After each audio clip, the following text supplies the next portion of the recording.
सुनो सुनो सुनो, आपके शहर में आ गया है एनडीटीवी इलेक्शन कार्निवल। कलाकारों का होगा धमाल, एनडीटीवी पूछेगा सवाल। देखिए क्या होता है नेताजी का हाल। आपके शहर में आ गया है एनडीटीवी इलेक्शन कार्निवल।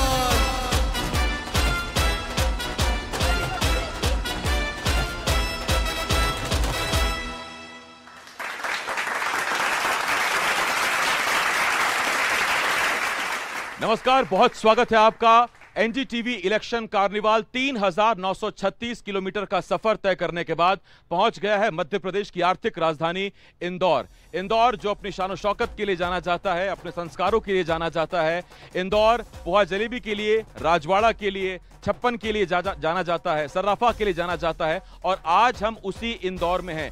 यूं तो इंदौर बीजेपी का गढ़ रहा है, लेकिन इस बार अक्षय कांति बम कांग्रेस की तरफ से हैं, तो बीजेपी की तरफ से शंकर लालवानी एक बार फिर चुनौती दे रहे हैं। और हम यही जानने की कोशिश करेंगे, लोगों से बात करेंगे। हमारे साथ इंदौर के महापौर होंगे, कांग्रेस के प्रत्याशी अक्षय कांति बम होंगे, और इसके साथ साथ हमारे साथ एक खास आवाज भी होगी जिन्हें आप रेडियो पर सुनते थे क्रिकेट कमेंट्री में। सुशील दोषी जी इस वक्त हमारे साथ आज यहां जुड़ेंगे। तो आगे एनडीटीवी इलेक्शन कार्निवाल में कवि भी होंगे जो कविता के माध्यम से बताएंगे कि इंदौरी क्या चाहते हैं, इंदौरियों की क्या चाहत है। और मैं मंच पर सबसे पहले आमंत्रित करता हूं हमारे रेसिडेंट एडिटर अनुराग द्वारी जी को, और साथ ही मंच पर आमंत्रित करता हूं पूर्व लोकसभा स्पीकर सुमित्रा महाजन जी को, जो इंदौर से 8 बार की सांसद भी रही हैं।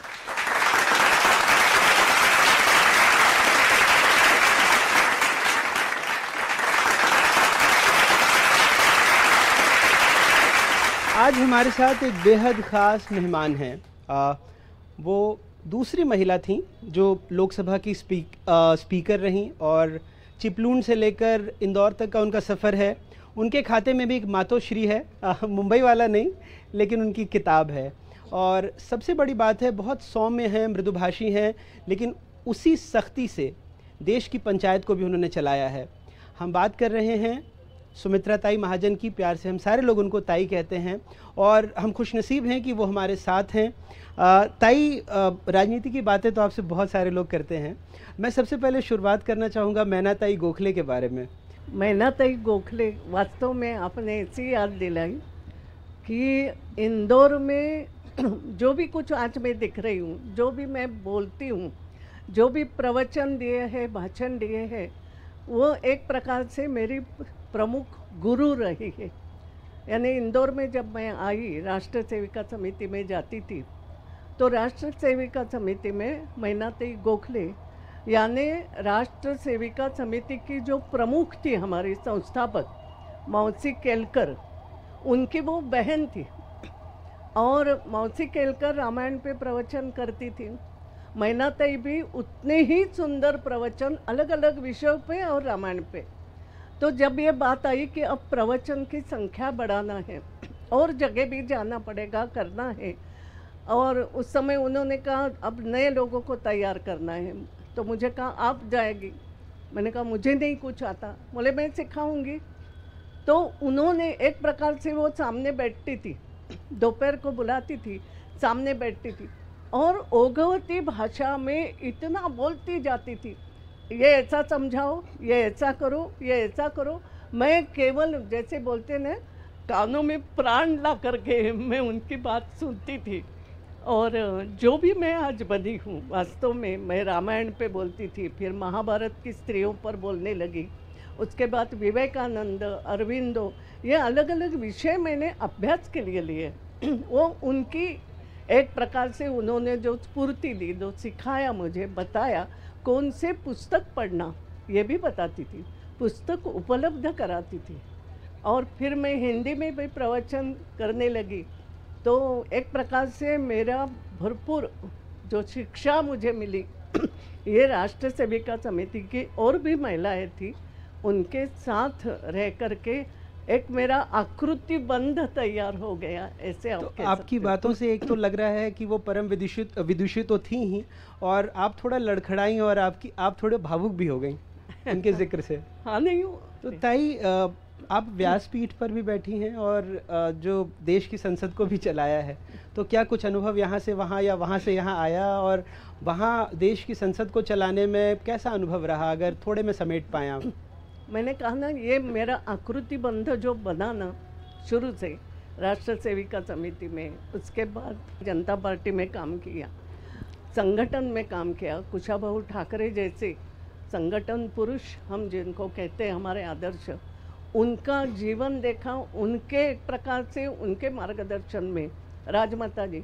तो ये जो एक तैयारी होती चली गई, और इसलिए जब मैं स्पीकर की कुर्सी पे बैठी तो एक तो तब तक मेरे 8 चुनाव हो चुके थे और पार्लियामेंट पूरी तरीके से परिचित हो गई थी, पार्लियामेंट का काम कैसे चलता इससे परिचित हो गई थी। और एक बात मैंने जीवन में काम करते करते सीखी कि गुस्से से कुछ नहीं होता है, आप सौम्यता से बात करो तो सामने वाला भी आपकी बात सुनता है। पर मोदी जी तो कहते हैं पार्टी में इकलौती आप ही हैं जो उनको डांट सकती हैं। देखो, डांटना भी तो सौम्यता से भी डांटना हो सकता है। तो कभी मोदी जी को डांटा आपने वैसे? वो तो यूं ही बोलते हैं। हाँ, लेकिन एक बात ज़रूर बताऊंगी, जब हम आपस में बात करने बैठते थे तो मैं ज़रूर कई प्रश्न उनको कि आपने ऐसा क्यों किया, ये नहीं होना चाहिए, ये बोलने की हिम्मत और होना भी चाहिए। तब वो मुझे बोलते थे, सुनो तो सही, मेरी बात तो सुनो। ये होता, ये हमारा डायलॉग होता था, तो इसलिए वो बोलते ये मुझे डांटती नहीं थी। अच्छा ताई, जो मातोश्री जो है उसका मंचन भी हुआ, तो अहिल्याबाई होलकर और मतलब इंदौर का एक रिश्ता तो है ही, पर आपने उसको कैसे पुस्तक में, और जब उसका नाट्य रूपांतरण देखा तो उस वक्त की आपकी भावनाएं कुछ? हम अलग अलग कार्यक्रम करते थे, तो एक नाटक करना है ताकि नाटक के द्वारा चरित्र जल्दी सामने जाए। अब हुआ नाटक कौन लिखेगा, तो सबने मुझे कहा, हमारी महिलाओं ने, कि तू लिखेगी। मैंने कहा मैंने कभी नाटक नहीं लिखा। बोले तुम्हें अहिल्या माता का चरित्र याद है, पूरा याद है, तू लिख के ला, तू हमें एक एक पन्ना लिख के लाती जा, हम यहाँ पे तैयारी करेंगे और हो जाएगा। और वास्तव में वो नाटक जो हुआ मातोश्री, वो ऐसे ही तैयार हुआ, एक एक प्रवेश में लिख के लाती थी। फिर वो प्रवेश ये लोग महिलाएं बैठ करके उसकी तालीम करती थी, और फिर मुझे बोलती थी वो हो गया, अब दूसरा प्रवेश ला। ऐसा करते करते पूरा नाटक। ताई, लेकिन आपकी शख्सियत के कई रंग हैं। आप लेखिका नहीं हैं फिर भी लिखा, आप स्वभाव से ऐसा लगता है कई बार इतना भावुक होती हैं, तो जो एक ठोस राजनीतिक होता है वैसी नहीं है, फिर भी आप इतने लंबे दौर तक, और इतने लंबे। किसने कहा कि राजनीतिज्ञों को भावुक नहीं भावुक जो देश के लिए भावुक नहीं होता है, वो देश की राजनीति मतलब क्या आजकल करेगा? की सियासत में अक्सर देखा गया है ना कि कहते हैं ना बहुत श्रूड होना चाहिए पॉलिटिशियन को, लेकिन आपने तो रिकॉर्ड बनाया कि महज एक बार आप विधानसभा चुनाव हारी और फिर एक ही सीट से 8 बार एक ही दल से, तो ये भी अपने आप में बहुत कॉन्ट्रडिक्शन है। मैं एक बात बताती हूँ आपको लगता है ना राजनीतिज्ञों को श्रूड नहीं होना चाहिए, राजनीति को स्पष्ट वक्ता होना चाहिए। स्पष्टता से आपको बोलते आना चाहिए कि ये काम होगा, ये काम नहीं होगा। मैं प्रयास करूँगी, होगा ये गारंटी नहीं, मगर प्रयास मेरा पूरा दिखेगा। और आपका प्रयास, आपके काम करने की पद्धति लोगों के सामने उजागर रूप से होना चाहिए कि ये है वो प्रामाणिकता। तो ताई, आपने एक बात बड़ी अच्छी कही कि स्पष्टता होनी चाहिए। तो बीजेपी स्पष्ट रूप से कह रही है 400 पार, थोड़ी सियासत की बात है, आप स्पष्ट रूप से बताइए कि आपको लगता है कि 400 पार आज के परिदृश्य में संभव है? एक बात है, असंभव भी नहीं है। मैं साफ बात बताऊं, असंभव भी नहीं है।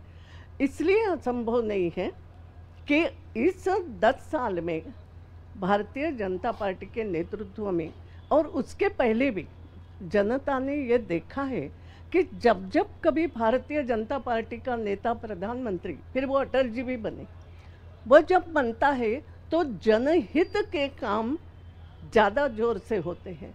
और मेरा कहना, लोगों में विश्वास आ गया है। पर फिर लोगों में एक डर है कि कहीं संविधान बदल दिया जाएगा, इस तरह की बातें आ रही हैं, ये आशंका आपके मन में तो नहीं है? एक तो मुझे बताओ, बदलना क्या होता है?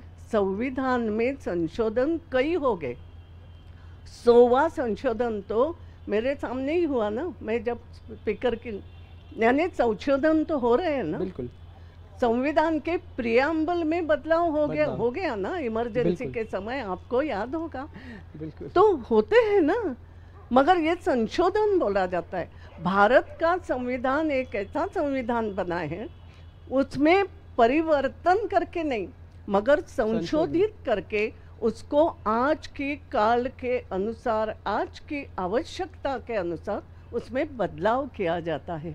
और वो बदलाव भले के लिए होता है, और वो जो भावना आ गई है, उस भावना को हमारे कार्यकर्ता घर घर जाके बल दे रहे हैं, और इसलिए हम कहते हैं कि हो भी सकता है लेकिन चमत्कार मध्य प्रदेश में। ताई एक बात चली थी बीजेपी जब पहले कि हम कांग्रेस मुक्त भारत करेंगे, पर अभी तो ऐसा लग रहा है कि बीजेपी युक्त कांग्रेस युक्त बीजेपी होती जा रही है, और भोपाल में पार्टी दफ्तर के बाहर जो कांग्रेस का दफ्तर है वो लेकर आ जाएंगे। तो ये स्थिति क्यों बन रही है? देखो बात ये है, हम जैसे बोलते हैं ना, जो कन्हैया के पास गया वो कन्हैया का हो गया। भाव में होते हैं ना, तो जो राम के चरणों में गया राममय हो गया। वैसे मैंने कहा कांग्रेस में भी अच्छे लोग हैं, मैं ये नहीं कहूँगी नहीं है, मगर अब ऐसा अगर होता है तो आए। मुक्त यानी क्या होता है कि है ही नहीं ऐसी स्थिति। मगर मैं चाहूँगी, मेरे जैसी व्यक्ति चाहेगी कि आज के प्रजातंत्र में प्रतिपक्ष भी ताकतवर होना चाहिए। बात सुनो मेरी, ताकतवर होना चाहिए। प्रतिपक्ष भी समझ करके अपनी बात रखने वाला होना चाहिए। ताई जाते जाते, चूंकि आप कला, संस्कृति, वकालत सारे पेशों से जुड़ी रही हैं, खाली वक्त में ताई क्या करती हैं? क्या सुनना, क्या पढ़ना, क्या लिखना, क्या फिल्में देखना, क्या पसंद करती हैं आप? मैं सच बात करती हूँ कि एक तो पढ़ना बहुत पढ़ती हूँ। लोग मुझे किताब भेजते हैं, आजकल उल्टा हो गया। पहले मैं अपनी सुविधा से पढ़ती थी। मुझे ऐतिहासिक किताबें पढ़ने का बहुत शौक है, धार्मिक भी है और राजनीतिक भी थोड़ा थोड़ा पढ़ती हूँ। लेकिन आजकल लोग भेजते हैं कि मैंने ये लिखा है, अब आप इस पर अपना ये दे देना कि कैसे लिखा, इसमें क्या कुछ गलतियाँ, आपको क्या लगता। इसलिए भी पढ़ना पड़ता है। अब थोड़ा वैसे कम हो गया, मगर मैं टीवी सीरियल भी देखती हूँ। एक आध पिक्चर अच्छी आती है तो मैं वो उसको टीवी पे भी, मगर मैं थिएटर में जाके भी आज क्या बात है। हाँ, तो कौन सी देखी अभी आखिरी? वो मैंने देखी, क्या गायब, क्या बोलते हैं, लापता लेडीज ना। अच्छा, लापता अरे बहुत लेडीज। सुंदर पिक्चर। हाँ। और संगीत सुनती हैं आप? क्लासिकल, सेमी क्लासिकल, या क्या सुनती हैं? भजन क्या आपको अच्छा पसंद है ज़्यादा? संगीत जी। संगीत तो भावगीत जिसको बोलते हैं ना, वो ज़्यादा पसंद। मगर मैं क्लासिकल भी सुन सकती हूँ, 3-3 घंटे भी अच्छा। सुनती हूँ। हाँ, इंदौर के कार्यक्रम में जा। बिल्कुल। और आपका सबसे पसंदीदा हिंदी फिल्मी गाना कौन सा है जो हमेशा कानों में गूंजता है? वो सही में गाना है, वो बहुत बचता सुनती हूँ आज भी। अब ये इनको बोलूँ ना तो ये चिढ़ाएगी मुझे। नहीं आप सुनना तो चाहते हैं आप सारे लोग। ऐसी चीजें अब इस उम्र में नहीं पूछते। कोई बात नहीं ताई, आप आपके लिए वो उम्र का ब्रैकेट नहीं है, आप सिर्फ बता दीजिए कि कौन सा गाना है। नहीं, सच्ची बताऊँ, मेरा हीरो उस समय हमारा था देवानंद। क्या बात है ताई, मुझे भी उनके सारे ही गाने पसंद हैं। हाँ, मगर उसमें अभी ना जाओ छोड़ के, वो जो क्या बात, वाह। मन तो नहीं कर रहा है लेकिन अब कहना ही पड़ेगा। लेकिन जाते जाते मैं ये ज़रूर कहूँगा, अभी ना जाओ छोड़ के कि दिल अभी भरा नहीं। ताई बहुत बहुत शुक्रिया, बहुत अच्छा लगा आपसे बात करके। कहोगे तुम सदा कि दिल तो इसलिए जाना पड़ेगा। बहुत बहुत शुक्रिया ताई। तो Thank you. ताई ने इतनी अच्छी बातें कही। आप सबके लिए भी, युवा नेताओं के लिए भी, पार्टी वर्कर्स के लिए भी, सिर्फ राजनीति मत कीजिए, आपस में घर में फिल्में देखिए, आपस में बात कीजिए, संवाद कीजिए। और यही लोकतंत्र का कारवां है, यही हमारे इलेक्शन कार्निवल का भी मूल मंत्र है। इस लोकतंत्र के सबसे बड़े उत्सव में शामिल होइए, हंसते रहिए, खुश रहिए और आगे बढ़ते रहिए। बहुत बहुत शुक्रिया यही ताई। बात है।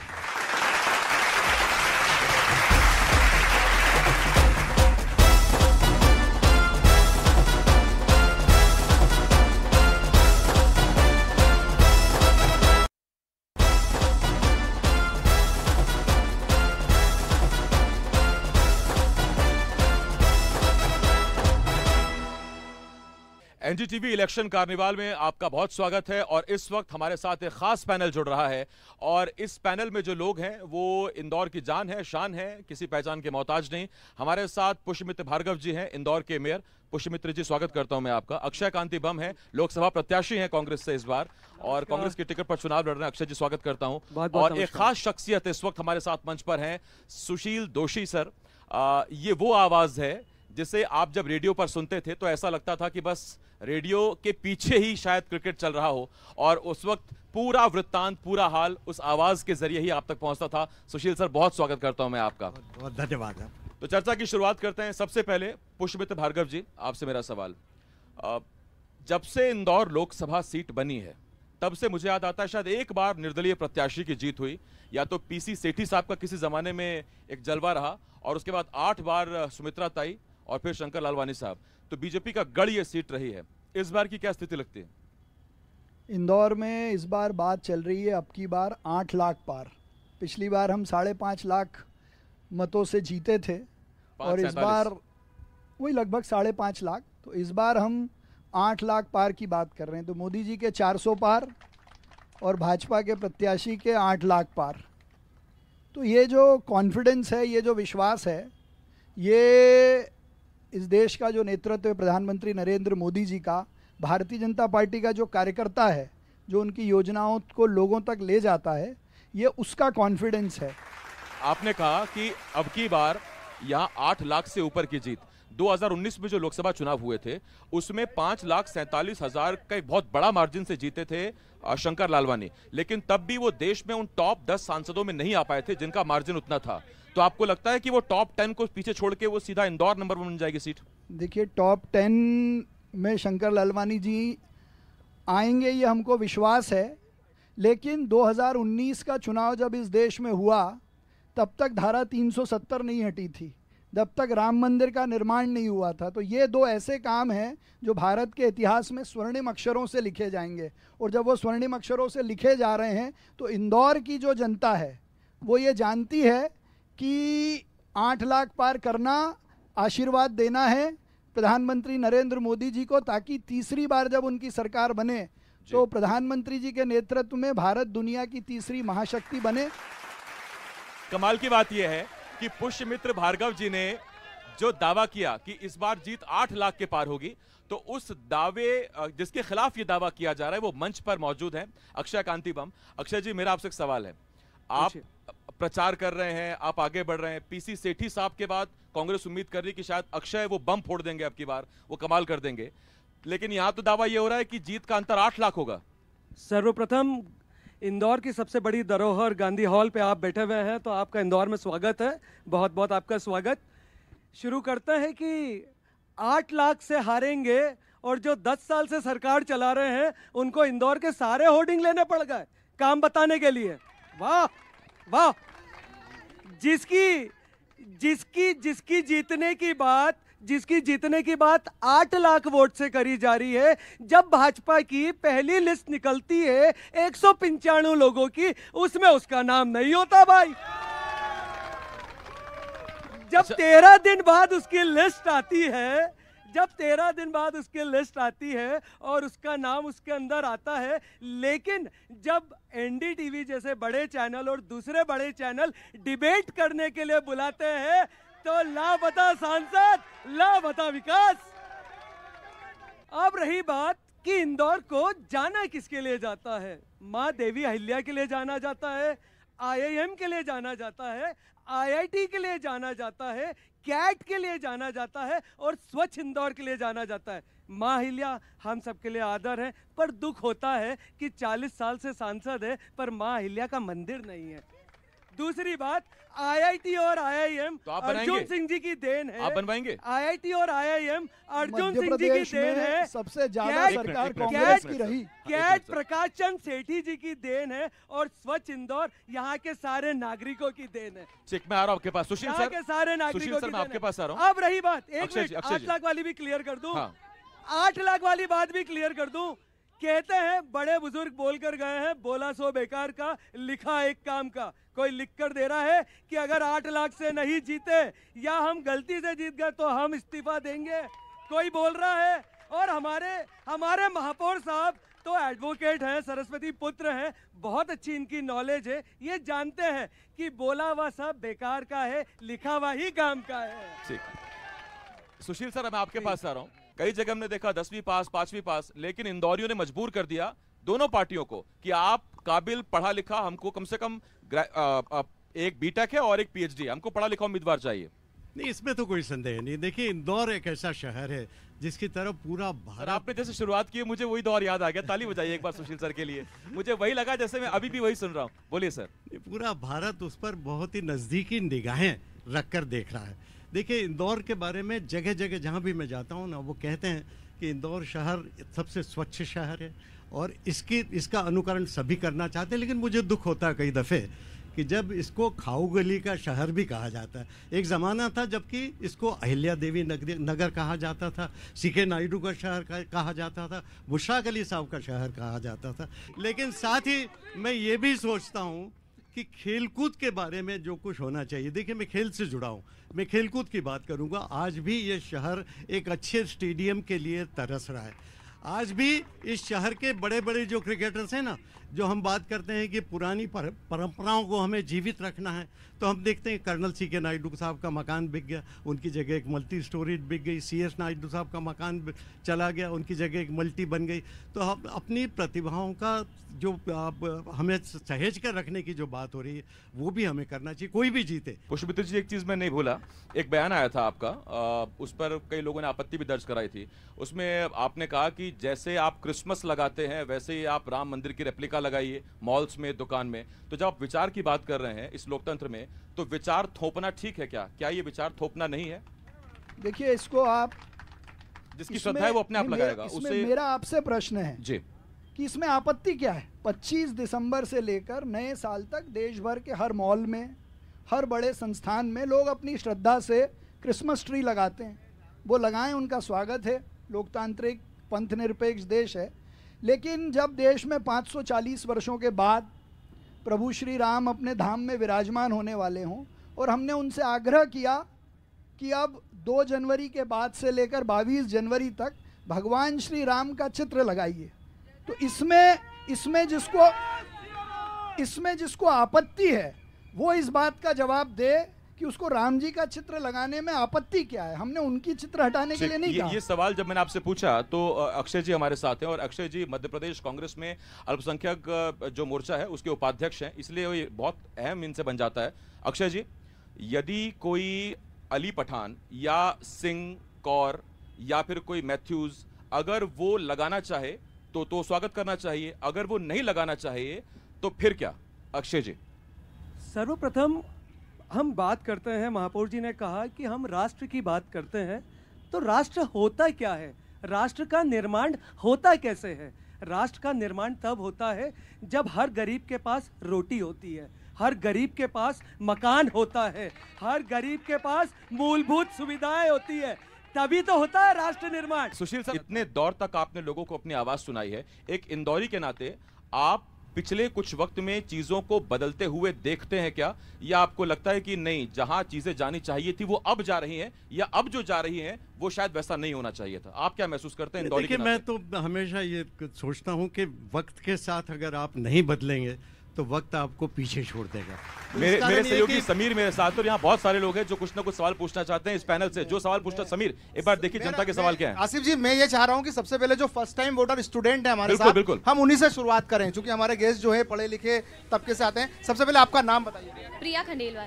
प्रिया जी, आप क्या पहली बार वोट डालने जा रही हैं? क्या थोड़ा सा मेरा सोच है कि मेरा वोट जाएगा बीजेपी को, क्योंकि 20 सालों तक इंदौर में इनकी रूलिंग पार्टी रही है और जितना ज्यादा डेवलपमेंट बीजेपी कर पाई है, आई डोंट थिंक सो वो कांग्रेस कर पाती। मेरा नाम यश चौरे है। मेरा सवाल महापौर जी से है कि जैसे इंदौर में IIM है, IIT है, बट यहाँ के ग्रेजुएट्स दूसरी सिटीज बैंगलोर, मुंबई में जॉब करने जा रहे हैं, ऐसा कब होगा कि दूसरी सिटी से लोग इंदौर में जॉब करने आएंगे? पुष्पमित्र जी, सवाल ये आया कि यहाँ IIT है, IIM है, उसके बावजूद यहाँ का युवा बाहर नौकरी कर रहा है, ऐसा कब होगा कि बाहर का युवा यहाँ आके नौकरी मांगेगा, यहाँ करेगा? यहाँ का युवा यदि बैंगलोर, हैदराबाद, दिल्ली में नौकरी कर रहा है, इसका मतलब है कि हमने वो उसको बेसिक प्लेटफॉर्म दिया कि उसकी अच्छे पैकेज में बेंगलोर में नौकरी लग रही है। लेकिन आपको ये भी बता दूं कि बेंगलोर के, दिल्ली के, हैदराबाद के लोग अभी इंदौर के TCS, इन्फोसिस, एसेंचर, परसिस्टेंट और कई ग्लोबल हॉस्पिटल्स में इंदौर में आपकी काम बात कर सुनने रहे में हैं। अच्छी लगी कि हमने इतना तैयार कर दिया कि वो उस लेवल को compete कर रहे हैं। लेकिन अगर मैं खुद युवा हूं और इंदौरी हूं और मुझे 1 लाख में कोई कहेगा कि आप जाके ज्वाइन करो कश्मीर और मुझे कहेगा कि इंदौर में आपको 70 मिल जाएंगे, मैं इंदौर में 70 में रहूंगा सर, मैं 1 लाख वहां लेने नहीं जाऊंगा। ये युवा यहां का मानेगा। एक मिनट पुष्पमित्री जी, एक मिनट सुशील सर, बाहर के लोग हमारे यहाँ हिंदुस्तान में इलाज कराने आते हैं ये सोचकर कि यहाँ मेडिकल फैसिलिटीज सस्ती हैं, तो क्या यहाँ हिंदुस्तान में यहाँ लोग इलाज नहीं करा पा रहे, उस निजी इलाज को अफोर्ड नहीं कर पा रहे? ये गरीबी है, असमर्थता है, क्या है ये? नहीं, देखिए सबसे बड़ी बात है कि इलाज बहुत महंगा हो गया है और ये अच्छा है। अभी हम देख रहे थे, प्रधानमंत्री जी खुद कह रहे थे कि अब जो बड़े बूढ़े हैं उनका इलाज वो खुद करने के लिए तैयार हैं। तो ये जो अब नए सिरे से उन्होंने घोषणा की है, इससे एक आशा तो बंधी है, इसमें कोई शंका की बात नहीं। देखिए, मैं किसी पार्टी से संबद्ध बात नहीं करूंगा, मैं तो ये देख रहा हूँ कि देश में हो क्या रहा है। अगर अच्छा परिदृश्य दिख रहा है, अगर हमको दिख रहा है कि इंफ्रास्ट्रक्चर बेहतर हो रहा है, सड़कें बेहतर हो रही है, एयरपोर्ट्स बेहतर हो रहे हैं, इंडस्ट्रियल वातावरण बेहतर हो रहा है, तो उसकी प्रशंसा करूंगा। लेकिन जहाँ कमजोरी है वो भी बताना हमारा कर्तव्य चाहिए, हर इंदौरी को लेकिन ये बात जरूर है, बहुत धन्यवाद प्रधानमंत्री जी ने इस बात को माना है कि अब ये देश में जो बड़े बूढ़ों के लिए अब इलाज मुफ्त होगा और इसके लिए 5 लाख तक की सीमा भी उन्होंने निर्धारित की है, इसकी मैं प्रशंसा करता हूं। बहुत शुक्रिया करता हूं सुशील सर, अक्षय कांति बम जी, पुष्पमित्र जी, आप सभी का बहुत धन्यवाद। आप NDTV इलेक्शन कार्निवाल में आए, यहाँ हिस्सा बने, बहुत शुक्रिया आपका।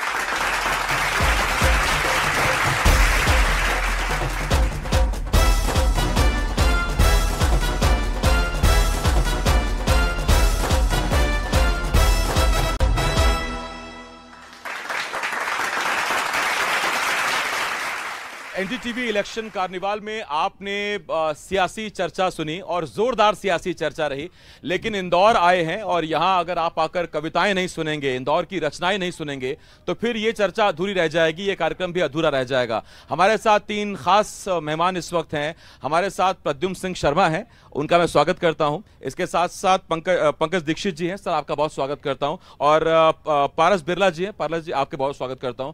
इन तीनों के लिए जोरदार ताली बजा दीजिए एक बार।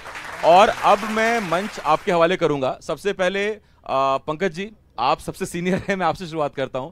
तो चुनाव पर, इंदौर पर, इंदौरियत पर, पोहा जलेबी पर, राजवाड़ा पर आपने जहां जो लिखा है आप हमें सुनाइए।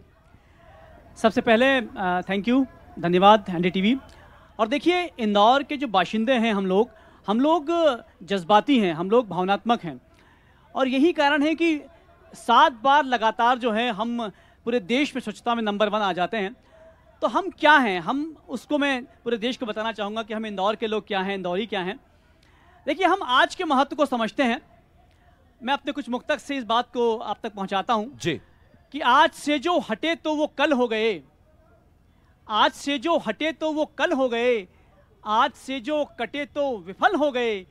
जिसने जानी है महिमा अभी आज की, जिसने जानी है महिमा अभी आज की, उसके कल आज दोनों सफल हो गए। बहुत बढ़िया। कल आज दोनों सफल हो गए, क्योंकि वक्त बीता हुआ याद ही आएगा, वक्त बीता हुआ याद ही आएगा, वक्त बीता हुआ साथ ही जाएगा। आज है वक्त तो इसको जी भर जियो, आज है वक्त तो इसको जी भर जियो, वक्त बीता हुआ फिर नहीं आएगा, फिर नहीं आएगा। बहुत बढ़िया, बहुत बढ़िया, फिर नहीं आएगा। और मैं बता दूं कि ये पैनल जो है हमारा, ये PPP मोड पे है। अगर आप ध्यान से देखें तो हमारे साथ प्रहलाद हैं, पारस हैं, पंकज हैं, तीनों PPP मोड पे हैं। ठीक है, मेरा प्रहलाद, प्रद्युम्न आपके पास आ रहा हूं। और प्रद्युम्न, मैं आपसे बस ये इल्तिजा करूंगा कि बताइए आपने अपनी युवा लेखनी से क्या लिखा इंदौर के लिए, देश के लिए?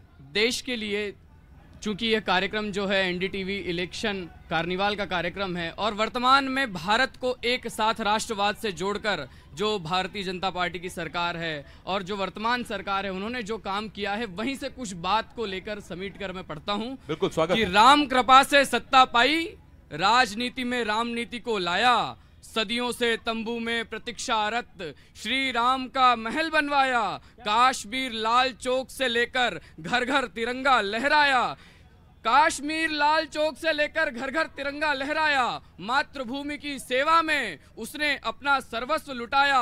वह भारत वैभव हेतु नित नए प्रतिमान गढ़ रहा है।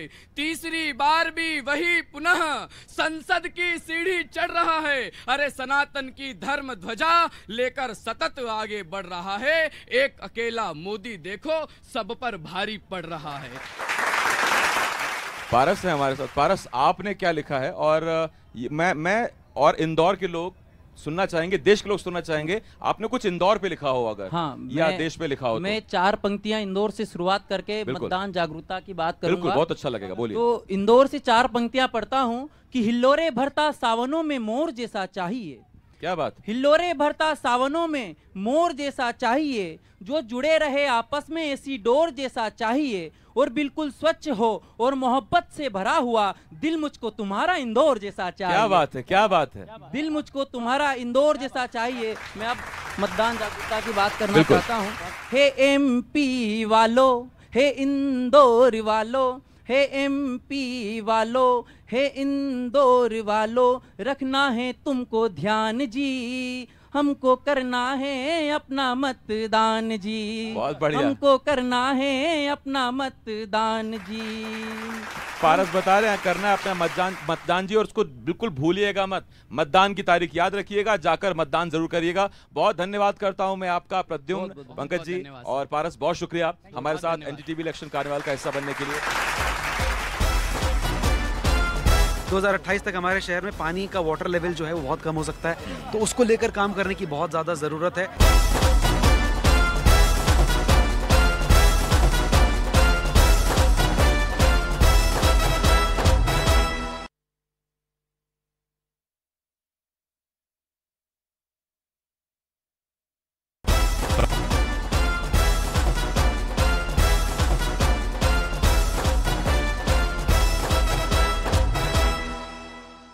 3,936 किलोमीटर का सफर तय करके एनडीटीवी इलेक्शन कार्निवाल आ पहुंचा है इंदौर। आर्थिक राजधानी कहिए, मध्य प्रदेश की सबसे बड़ी सिटी कहिए, या यूं कहिए कि अपनी खास पहचान के लिए मशहूर इंदौर। और इंदौर जब हम पहुंचे हैं, एनडीटीवी का इलेक्शन कार्निवाल पहुंचा है, तो हमारे साथ बात करने के लिए हैं माय एफएम से आरजे नवनीत। नवनीत, बहुत स्वागत है आपका। नवनीत, पहले तो मैं बहुत स्वागत करता हूं आपका एनडीटीवी इलेक्शन कार्निवाल में। और जब हम इंदौर पहुंचे हैं तो सबसे पहले मैं आपसे ये पूछूंगा कि इंदौर की खासियत, वैसे तो सर्राफा, छप्पन, राजवाड़ा ये वर्ल्ड फेमस हैं, बाकी और किन चीज़ों के लिए इंदौर जाना जाता है?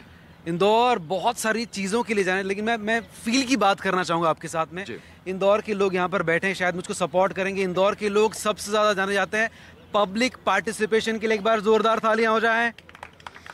इसी पब्लिक पार्टिसिपेशन के चलते हमारा इंदौर 7 बार स्वच्छता में नंबर 1 आया है। इस चीज को हम लोग जानते हैं। एक नवनीत, मैं आपसे एक बात और पूछना चाहूंगा। अगर मैं इंदौर के मुद्दों पर बात करूं, वैसे तो यहाँ बीजेपी लगातार जीतती आ रही है, लेकिन अगर मुद्दों पर बात करूं तो आपको क्या लगता है, क्या मुद्दे इंदौर के? मुद्दे मेरे ख्याल से बहुत छोटे छोटे हैं, लेकिन मेरे ख्याल से लोग खुद भी उस पर काम करें तो बहुत बड़ा बदलाव आ सकता है। सबसे पहली चीज़ जो मुझको लगता है, ट्रैफिक एक बहुत बड़ा प्रॉब्लम है हमारे शहर इंदौर का, उसको लेकर काम करने की ज़रूरत है। दूसरा, अभी जो रिसेंट सर्वेज हुए इसके अकॉर्डिंग 2028 तक हमारे शहर में पानी का वाटर लेवल जो है वो बहुत कम हो सकता है, तो उसको लेकर काम करने की बहुत ज़्यादा ज़रूरत है। बिल्कुल, क्लीन सिटी के साथ साथ इंदौर और शानदार हो जाएगा। एक बस एक आखिरी चीज़, माय एफएम और एनडीटीवी दोनों मिलके ये सब लोगों से अपील करता है कि जब चुनाव आएगा इंदौर में तो हर आदमी वोट करने जाएगा। जी, क्योंकि ये चुनाव का पर्व है और देश का गर्व है।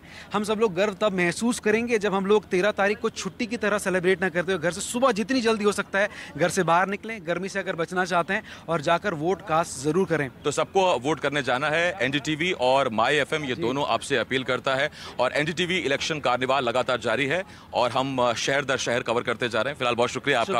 आपको बहुत सारी, आप बहुत अच्छा काम कर रहे हैं। थैंक यू, धन्यवाद।